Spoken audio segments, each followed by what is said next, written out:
장자권을 얻기 위해서 형과 부모를 속였던 게 야곱입니다. 말없이 나쁜 일만 꾸민 마마보이였죠. 창세기 25장에 보니까 여호와께서 그에게 이르시되 두 국민이 내 태중에 있구나. 두 민족이 내 복 중에서 나누이리라. 이 족속이 저 족속보다 강하겠고 큰 자가 어린 자를 섬기리라 하셨더라. 분명히 하나님께서는 나중된 자가 먼저 될 것이라고 태중에 말씀하셨습니다. 우리가 이 사실을 잘 알고 있죠. 그런데도 떡과 팥죽 한 그릇으로 장자권을 살 수 있을 것이라는 말도 안 되는 일을 벌였습니다. 하나님은 장자권이 팔렸다고 말씀하시지 않았어요. 우리는 그 떡과 반죽을 팔았을 때 이 약속을 통해서 넘어갔구나라고 생각하는데 그건 우리의 상상이고 유추입니다. 다만 에서가 장자권을 가벼이 여겼다라고 성경이 말하고 있을 뿐입니다. 정작 에서에게 축복을 주기 위한 예식을 시작합니다. 아버지 이삭으로부터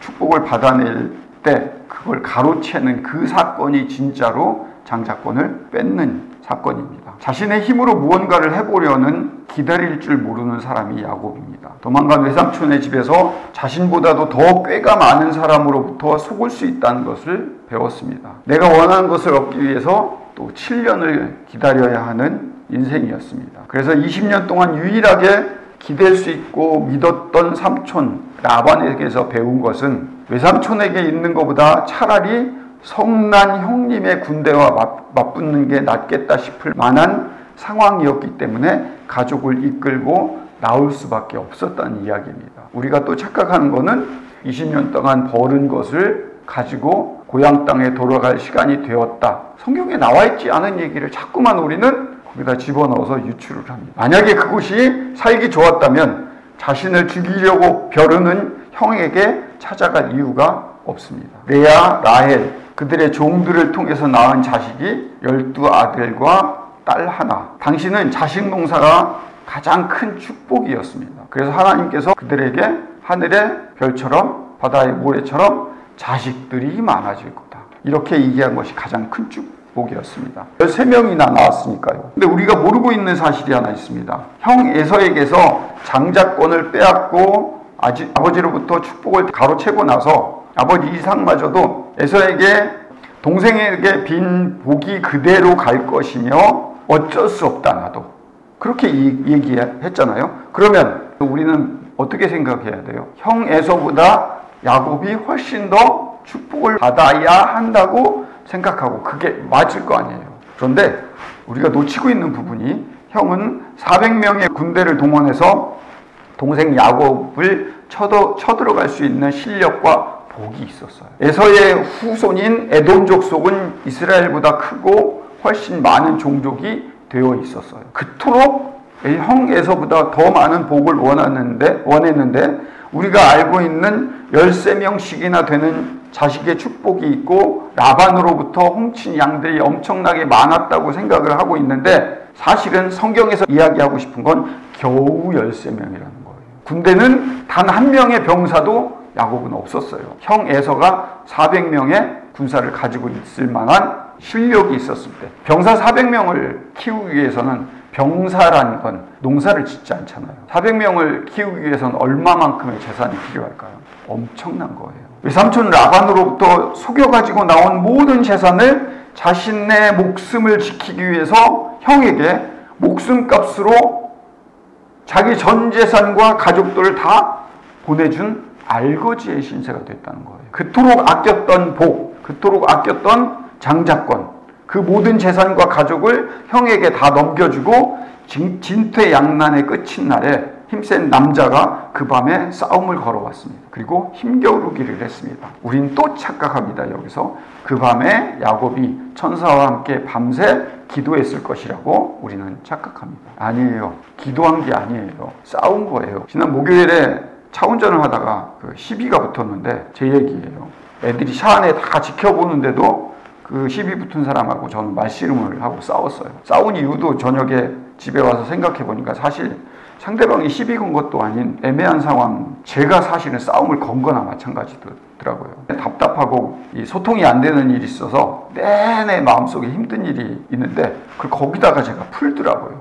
목사인데 참 우습죠. 나름 직장 생활을 하다가 목사가 된 케이스라서 누구보다도 삶을 살아내는 성도들을 잘 이해하는 목사라고 저는 착각을 했는데 아니더라고요. 삶을 살아내는 건 또 다른 문제였더라고요. 성경을 읽어낸다는 것은 성경을 해석해내는 일이 아니라 성경을 살아내고 그 안에 들어가는 사실이라는 걸 경험했습니다. 야곱이 그런 지경입니다. 지금 말 그대로 힘겨루기 할 때예요. 야곱이 어떤 존재죠? 자존심만 강한 존재예요. 자기 전 재산을 다 갖다가 형에게 집어 던지고 어찌할 바를 모르는 상황에 남자가 갑자기 나타나서 힘겨루기를 하는 거기에 동참해서 싸우고 있더라고요. 힘겨루기에서 이기면 복을 받을 수 있고 형이 자기를 잡으려고 쳐들어오는 문제를 해결할 수 있다고 성경이 이야기하고 있지 않아요. 그냥 자기 자존심에 자기 열받아서 그 폭풍 같은 열받음을 그 센 사람과 씨름한 거예요. 씨름에 지쳐서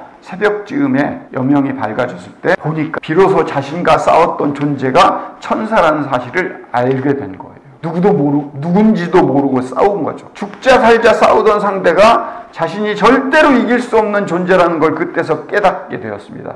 그래서 그때서야 납작 엎드려서 복을 구했습니다. 이게 정확한 야곱의 팩트입니다. 하나님과 씨름하여 이겼다는 별명으로 이스라엘이라는 이름을 받게 됩니다. 이스라엘이라는 이름의 뜻은 하나님과 겨루어 이겼다. 무슨 뜻인지 잘 모르시죠? 그냥 갑자기 와서 분낸 거 싸웠는데 이걸 이겼다라고 표현해요. 그리고 하나님이 져줬다?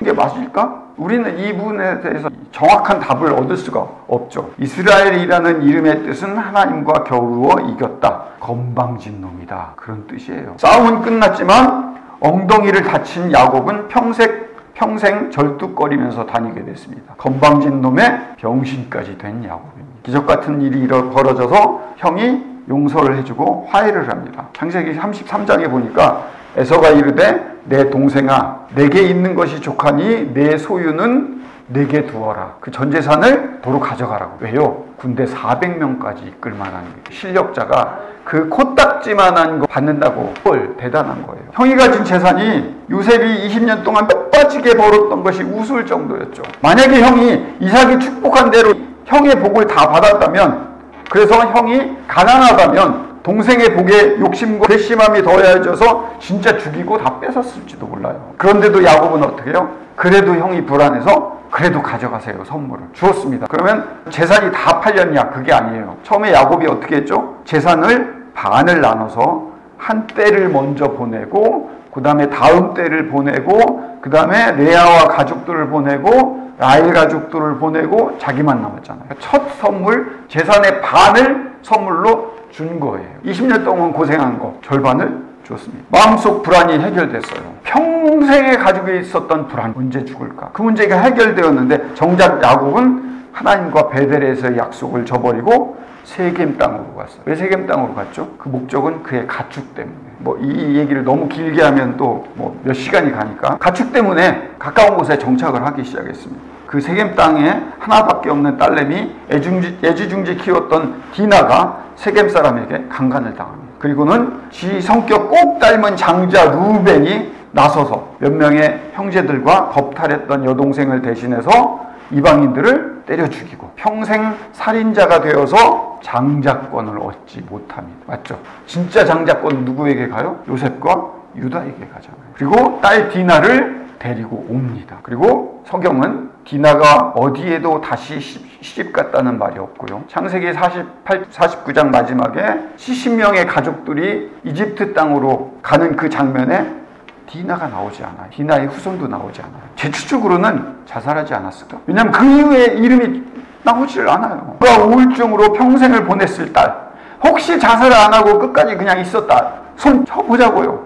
그 우울증으로 평생 옆에 끼고 있어야 할 그걸 바라보고 있는 아비 야곱의 심정은 어땠을까? 자신이 하나님과의 약속을 저버렸던 것에 대한 자책감으로 평생 남아있을 일입니다. 요셉만 편애했던 이유가 단순히 라헬을 더 사랑했기 때문만은 아니었으리라고 생각합니다. 디나가 없어진 그 자리를 요셉을 더 사랑했을지 모릅니다. 어느 날 아끼던 그 요셉마저 곰에 물려 죽게 되었고 피 묻은 옷까지만 가지고 온 형들이란 놈들을 볼 때 얼마나 속 터지겠어요. 잃은 자식도 속이 터지지만 그걸 찔레 12명이나 되는 놈들이 가지고 들어와서 아버지 뭐 했어? 야곱이 요셉을 잃었다고는 하지만 정말 요셉의 형들이 끝까지 입맞추어 감추고 있을 수 있었을까? 형제들이 팔아버렸거나 죽었을 것이라는 걸 짐작은 못했을까? 한 번쯤 의문을 가져봅니다. 요셉의 동생 베냐민마저도 이집트에 잠깐 동안 팔려가게 되는 일을 겪습니다. 건방진 것에 병신에 인생에 또다시 기적 같은 일이 다시 벌어져서 요셉을 찾을 수는 있었습니다. 기근으로 자식들을 이집트까지 보냈던 상황이라면, 먹고 살만한 수준이라면 아무리 요셉이 국무총리가 되었어도 그 험난한 땅에 갔을까요? 죽어서라도 고향 땅에 뼈를 묻게 해달라는 유언까지 남길 정도면 결국 자신이 평생 일구어왔던 모든 것을 버리고 70명의 애들을 데리고 요셉에 얹혀 산 거예요. 야곱에게 남은 건요, 급한 성격, 승질 부릴 줄만 아는 것, 단 하루도 편할 날이 없었던 전쟁터 같았던 자식 낳기 경쟁과 그 질투 속에 살았고요. 평생을 절뚝거렸고요. 뒤뚱거려야 하는 병신으로 살았고, 강간당해 평생을 우울증을 보냈던 그 딸을 끼고 있어야 했으며, 제일 귀한 자식을 2번이나 잃어버리는 아픔을 겪어야 했고, 가진 모든 소유를 2번이나 잃어버려야 해요. 그리고 가장 축복으로 여겼던, 당신은 천국이라는 개념이 어떤 개념이냐면 고향 땅에서 부모 아래 묻히는 것을 가장 큰 축복, 그것이 천국이라는 개념으로 구약시대 사람들은 이해했거든요. 그 복마저도 가질 수 없는 존재가 야곱이었다고요. 그 이름이 이스라엘이었어요. 이런 건방진 놈. 하나님은 당신의 백성을 하필 이스라엘이라는 이름으로 부르십니다. 하나님께서 늘 마음속에 드실 그 이름, 건방진 놈. 누군가는 요셉의 이야기가 창세기에서 가장 많은 부분을 차지한다고 생각하지만 저는 절대 그렇게 보지 않습니다. 요셉의 이야기는 야곱의 안에 있는 이야기 속의 이야기일 뿐이에요. 주인공은 야곱이에요. 왜냐하면 이스라엘의 이야기를 하고 싶거든요.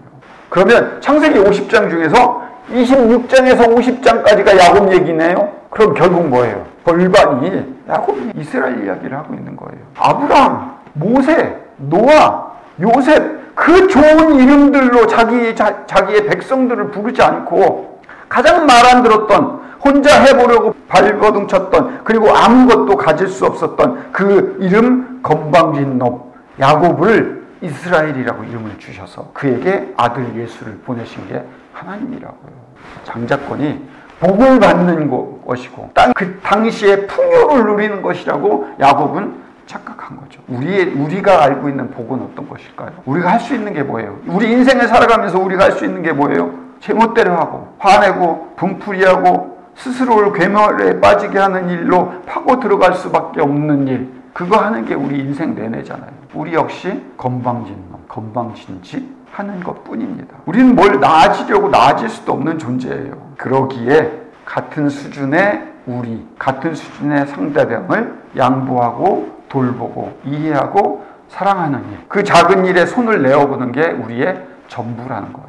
니나 나나 똑같이 잘못하는 사람들이니까 네 잘못도 내 잘못도 세임이다, 그 얘기하는 거 아니에요. 하나님 입장에서 볼 때 우리 인류는 평생 이스라엘 그 자녀, 건방진 놈일 뿐입니다. 그런 우리들이 하나님의 은혜로 하나님의 자녀가 되었기에 이제 우리의 남은 인생은 자녀다운 삶을, 그래서 건방지지 않으려고 조금씩 노력하는 삶을 살아가는 것이 우리의 살아가는 이유라는 사실입니다. 기도하겠습니다. 거룩하고 사랑이 많으신 아버지 하나님, 우리가 할 수 있는 일이 무엇겠습니까? 야곱과 똑같이 제멋대로 하고 화풀이하고 분풀이하고 괴멸 속에 빠지게 하는 일밖에 할 수 있는 것이 없습니다. 그런 존재임에도 불구하고 하나님께서 우리를 거룩한 백성 삼으셨습니다. 이제 우리의 축복이 부유하고 기도하는 대로 응답되어지는 것이 축복이 아니라 하나님의 뜻에 우리를 낮추고 하나님의 자녀답게 살아나가는 것이 하나님의 자녀로서의 삶이라는 사실을 기억하고 살아갈 수 있는 오늘 하루 되게 주님 인도하여 주시옵소서. 예수님 이름으로 기도드립니다. 아멘.